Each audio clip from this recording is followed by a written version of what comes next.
ভুলিতে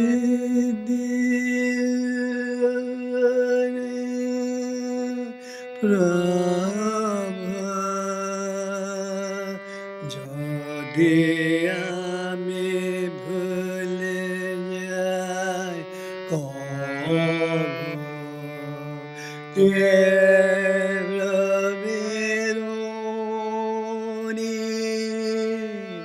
জাগাবে আমায় ভুলিতে দিও প্রভু বেদনার তাপে যদি ভুলে যায় মরণের যদি কবু পায় অমর পরশে জাগাবে আমায় ভুলিতে দিও না কবু স্মরণে মনরে থাকিও চাহিবার মতো নাহি কিছু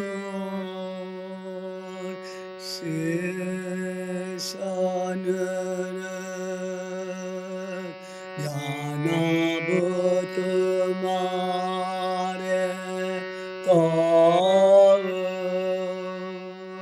ভুলিতে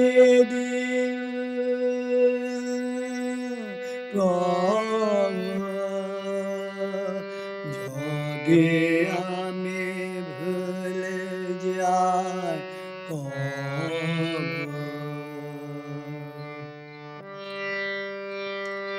জীবন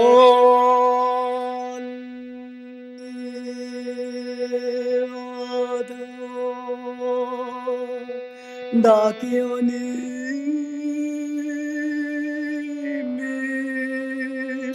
ক্ষমা করো আর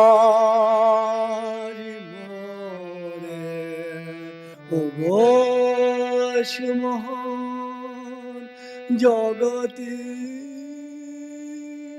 ত্রাণ জাগিলে নাশব ভরে জীবন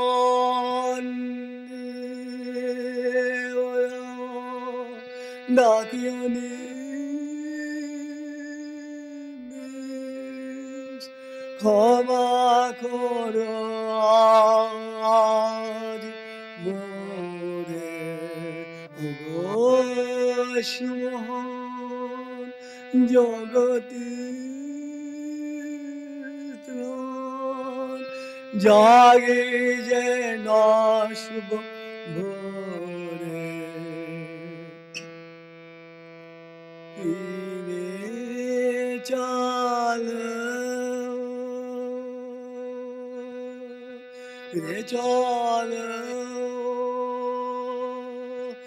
চলো আপন ঘরে চাওয়া পাওয়ার হিসেবে আনন্দ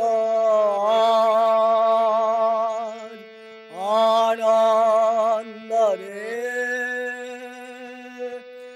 চলো চলো চলো আপন ঘরে আকাশ ভরা জোছনা ধারা বাতাস বহে মরণ হারা আকাশ ভরা জোছনা বাতাস বহে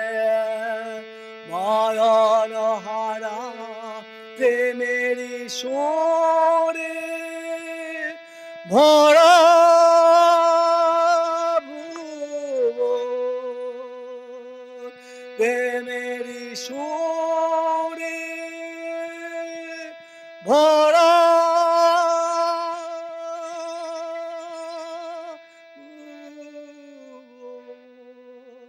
ব্যথা বেদন ঘুচিল রে চলো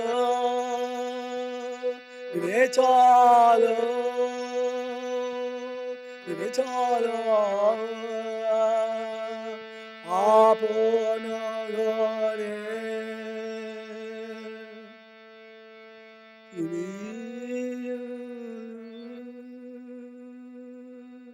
রে চলো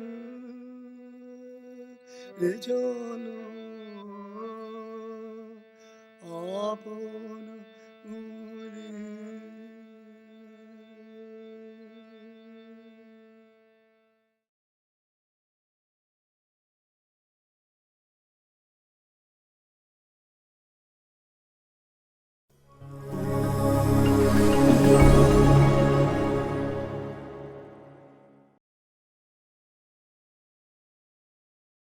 My only religion is love of God. This is what I have been teaching my students. Love God. This is the only religion. So they come from various backgrounds, but we have only one way to arrive at God's door. By practicing one thing, love of God. By virtue of our prayers and meditations, we try to please God in His own way. In our own ways, we have tried for centuries long. We have had many more incarnations. We try to fulfill our desire. There is this hunger we can never satisfy. The way of desire, it is endless, endless, endless. Again, the way of, we use the term aspiration. Only love God in His own way. Love, devotion, surrender. What we heard,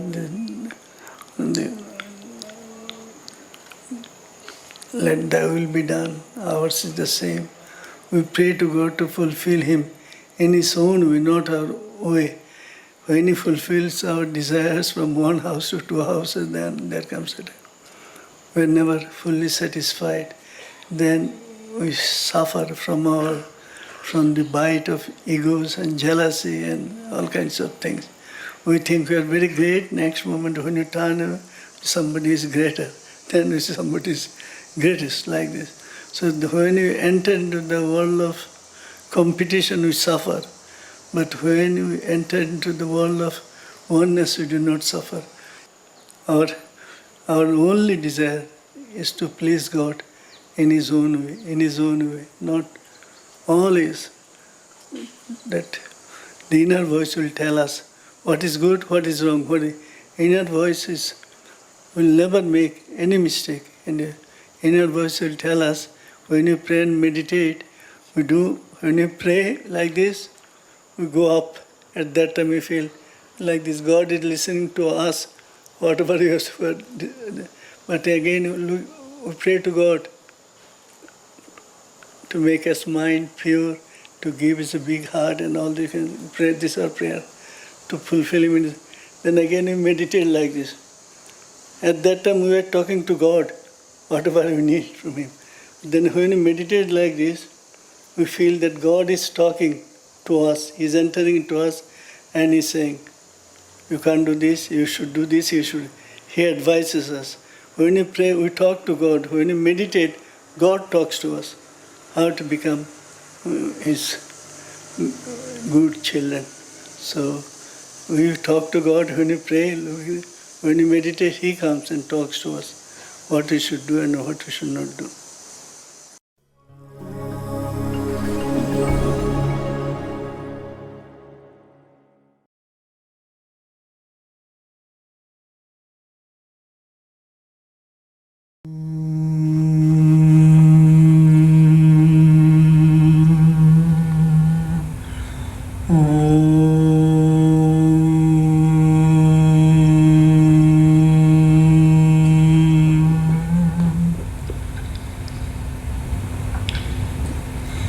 Determination, determination. My soul is determined to manifest God's supreme victory here on earth now.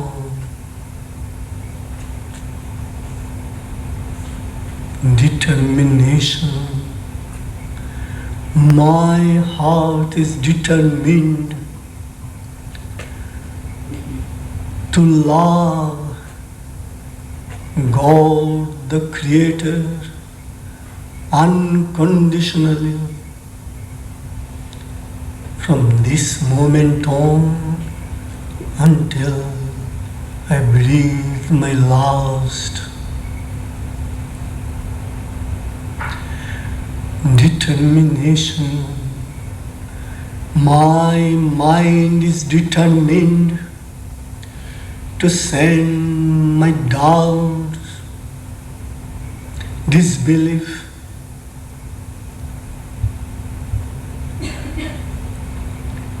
and suspicion into an eternal exile. Determination. My vital is determined to transform my undivine, restless vital into a supreme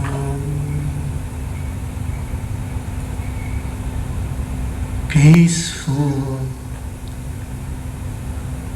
and fruitful poise. Determination. My body is determined to liberate itself from its bondage, slavery. Determination. My life is determined to serve God the creation at every moment in His own way. And I am determined to smash the pride of ignorance night once and for all.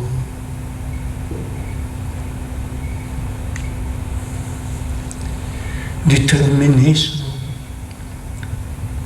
Enthusiasm feeds my determination, and this enthusiasm flood comes from the inner worlds.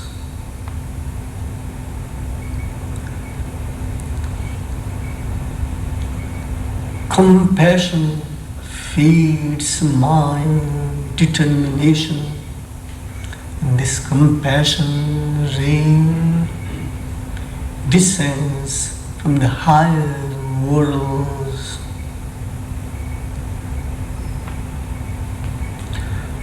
When my entire being searches to adamantine determination, Mother Earth blessingfully says to me, my son, you have my divine joy, and you have my supreme pride.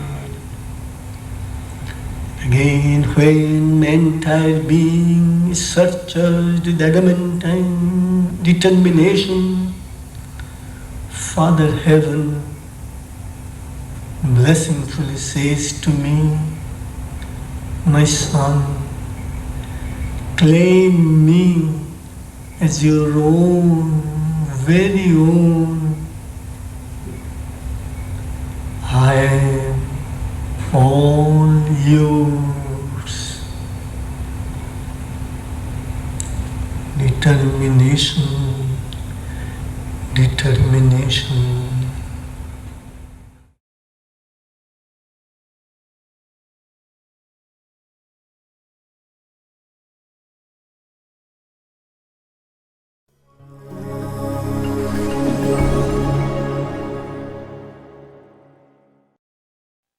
When we are on the verge of realization, it is like we become the dawn and we face the morning sun. We prepare ourselves on the strength of our prayers, meditations, and dedication and self-giving. So when you are on the verge of realization, we see the dawn is breaking and the light is spreading allwhere and the sun is rising, the morning sun. It is step by step and or you can say it everything goes together. When we face the sun, we do not say this is the sun. When the light comes, when darkness, the darkness of the night disappears, we feel that we see and we see the light around us.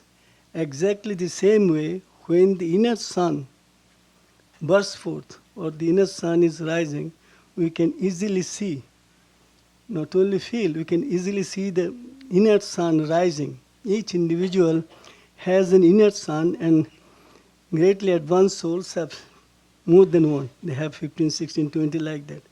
But each individual is bound to have an inner sun as the way we see the outer sun, the planet.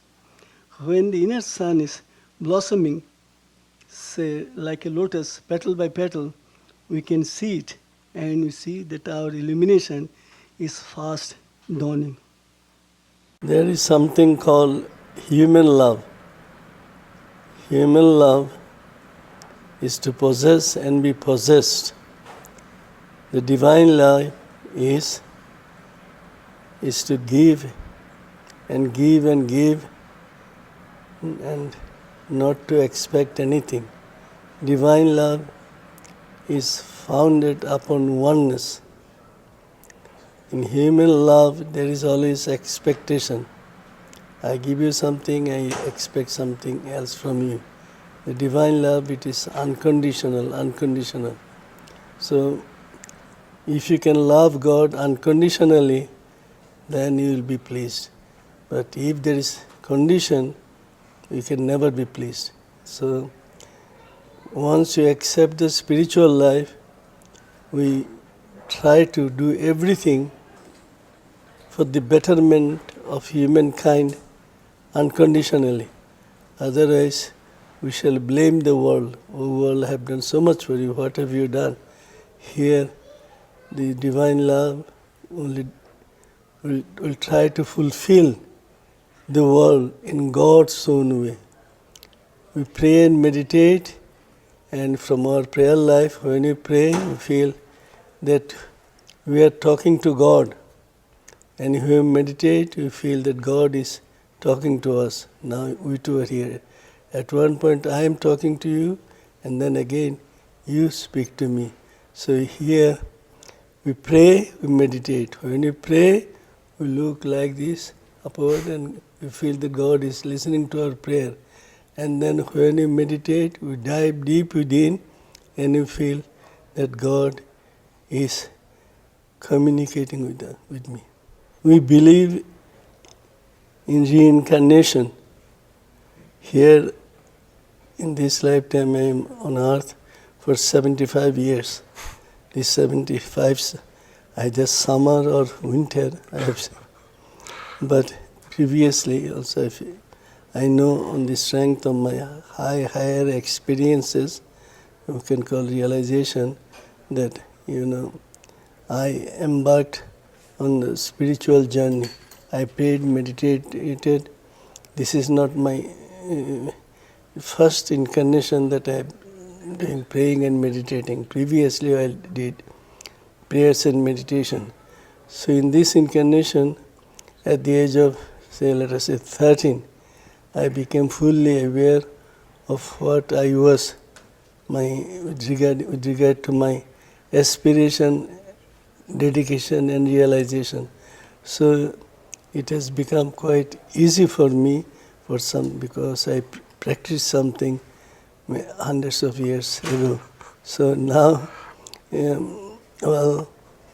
I have students over 60 or 70 countries, and they are very kind to me, and I also try to be kind to them.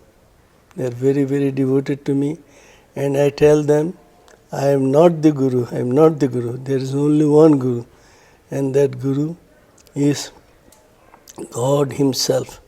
So I try to direct them towards God. Only one Guru. I am only their elder brother, because I have started yoga long before they did.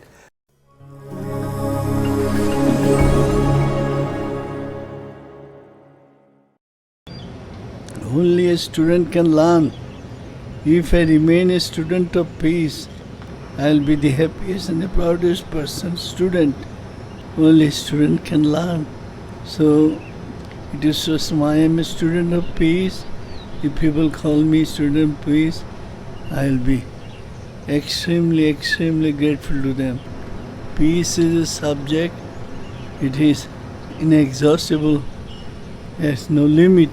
So if I can be a student of peace, then I shall be able to learn. And I shall be able to enter into each heart and see how much sincere cry each individual has in his heart. Peace is not a dictionary word. Peace is the heart breath of God. God will never be satisfied unless and until His heart breath He can share with His entire creation.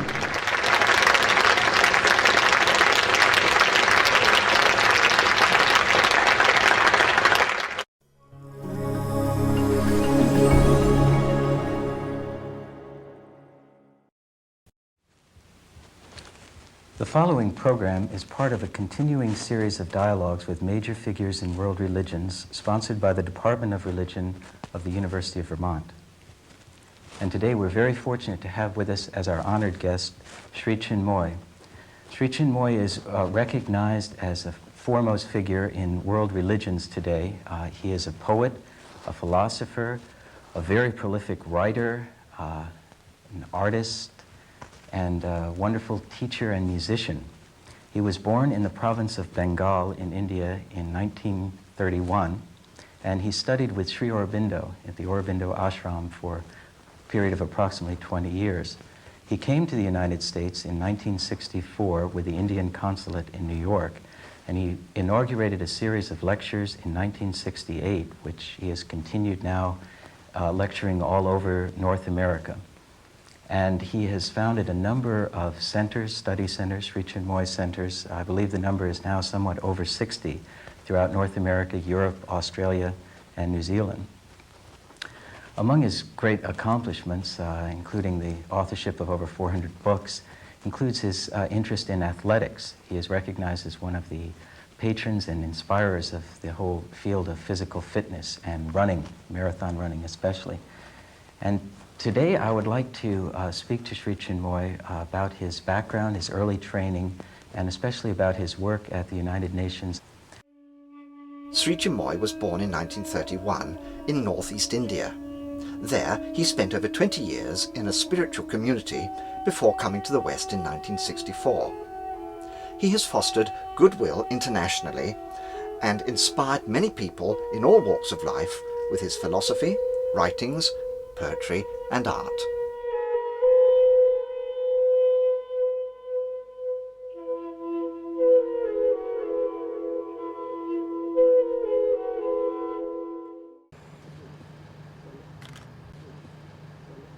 My beloved President, my heart's infinite gratitude to you.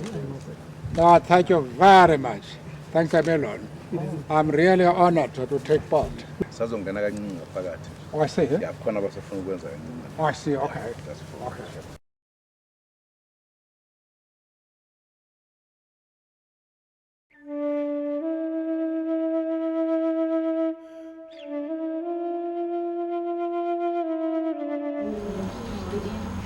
In the Russian way.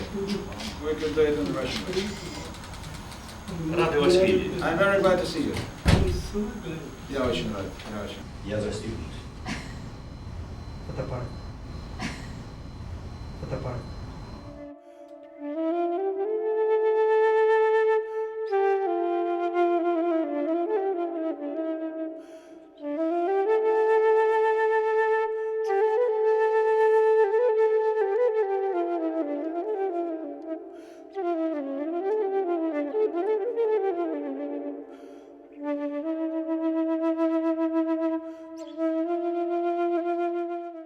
See, everybody.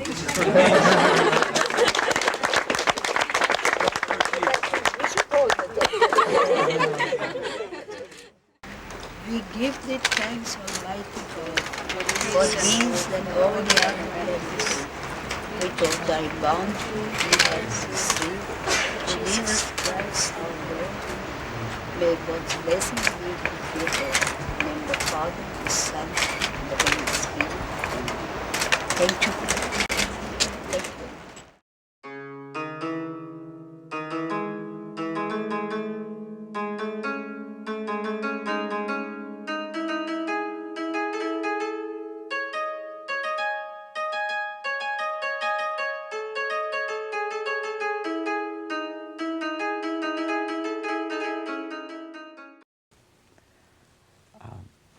I have a question now, which I'm sure is asked to you very often, concerning the doctrine of reincarnation. And I've read your writings on this subject, and I would like to, actually, I wrote down something that you wrote, and I would ask you for clarification on this. You wrote, unless and until we reveal and manifest the highest divinity within us, our game is not over. We have not finished our role in the cosmic drama. So we have to come back into the world again and again. In one of its incarnations, the soul will fully realize and manifest the divine. That's a beautiful thought. Could you elaborate on that? You see, even in our ordinary life, we want to be fulfilled. Suppose I have accepted the desire life. There are two lives, desire life and aspiration life. In the desire life, what happens? We would like to have one house, then two houses, three houses, or one car, two cars, three cars. Or we want to get, first we want to complete our high school, then college, then university. That is not enough. Then we want to have more knowledge, more wisdom. No, but in order to complete this whole thing, we see that it requires time. Suppose in 10 years, we want to complete it, we can't do it. We need 20 years, or 30 years, or 40 years to complete whatever. In the spiritual life also, when you start with aspiration, we try to get an iota of peace, an iota of love, iota of joy, iota of satisfaction. It is so difficult. Then when you get an iota, we are not satisfied. We like to have more, most, light, more light, abundant light, infinite light. And infinite has no bound. So in order to get this infinite light or infinite wisdom, infinite peace, we have to deal with time. Time is a great factor here. We can't achieve this in the twinkling of an eye, or overnight we cannot get it. So to get everything in life, we see the time as a great factor. In order to get your master's degree, you have studied 20, 25 years. Now if you wanted to get it, when you were in the kindergarten, nobody would have granted it.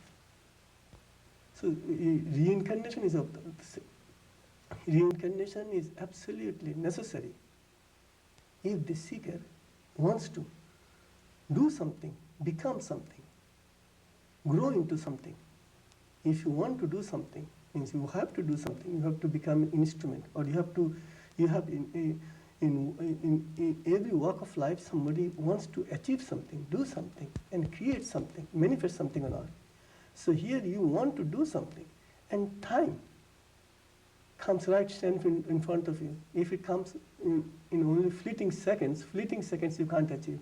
But if it comes in, say, a few days or a few weeks or a few months, a few years, then you are able to accomplish. Not just because I have not done something today, because of short of time, I can't say that tomorrow I won't be able to do it. People here make a mistake that if I can't do something today, then forget about it, I'll never get it. I'll never be able to accomplish it. No, I'll be given chance again and again to accomplish it. First day I could not learn the alphabet. The ABC, I could not learn it, let us say in 10 minutes. But the second day or third day I learned it. But if I had stopped learning because I could not learn it on the very first day, then I would not. But no, I will be given chance again the following day, and then I learn it. So reincarnation is a time factor. If you have not accomplished something, then you have to accomplish it. Now there is only one thing to accomplish, not many things. In the desire life, there are millions of things to be accomplished. But in the spiritual life, in the aspiration life, there is only one thing. When you think of reincarnation in a proper sense of the term, it is a spiritual reincarnation. It means a life of aspiration. God sends us into this art arena not only to make a name and fame and to have earthly prosperity, far from it. He sends us in order to realize, He sends us here to make us feel that we have a source. We came from infinity, and here on earth we have to carry the message of infinity. We came from immortality, here on earth we have to carry the message of immortality. We came from eternity, here we have to carry the message of eternity. Like that. So these messages we can't offer in one day. We can't be aware of these messages even in one incarnation. So we come again and again. This time we carry a few messages, most striking messages, and that is not enough. And then we go back, again we bring back more messages, most stunning, illuminating and fulfilling messages. So reincarnation is absolutely necessary for the individual seeker. As in ordinary human life, it takes years to get the highest degree diploma, not in one day. Similarly, to realize God in full measure, it takes time, it can't be done. In order to get earthly knowledge, we spend years. And in order to get heavenly wisdom, we don't have to spend a few incarnations. If I understand you correctly, then once perfection is realized and the divine is fully manifested through the human form, then reincarnation is over for that particular soul? No, it is not over, far from it. No? Then it again depends on the Supreme will. You become perfect. And again, there is no end to our perfection. We call it perfection and transcendence, self-transcendence. You become perfect. God is infinite. Again, His infinity is increasing, according to my inner vision, inner realization. God is eternal. Again, His eternity is increasing. His infinite is eternal. All the time, He is transcending Himself. We call God is omniscient, omnipresent, omnipotent, and everything. But His omniscience is increasing. His omnipotence is increasing. Everything is increasing. God is both static and dynamic. When He is dynamic, He is all the time creating Himself. When He is static, He is eternal. He is the same, absolutely the same golden Purusha. But He is spreading His wings, let us say. So you can be an excellent player, let us say tennis player. When you started at the age of 6, you are not an excellent player. But over the years, you have become an excellent, perfect player, let us say. Then do you give up? You can give up if you want to. But no, you won't. You want to continue.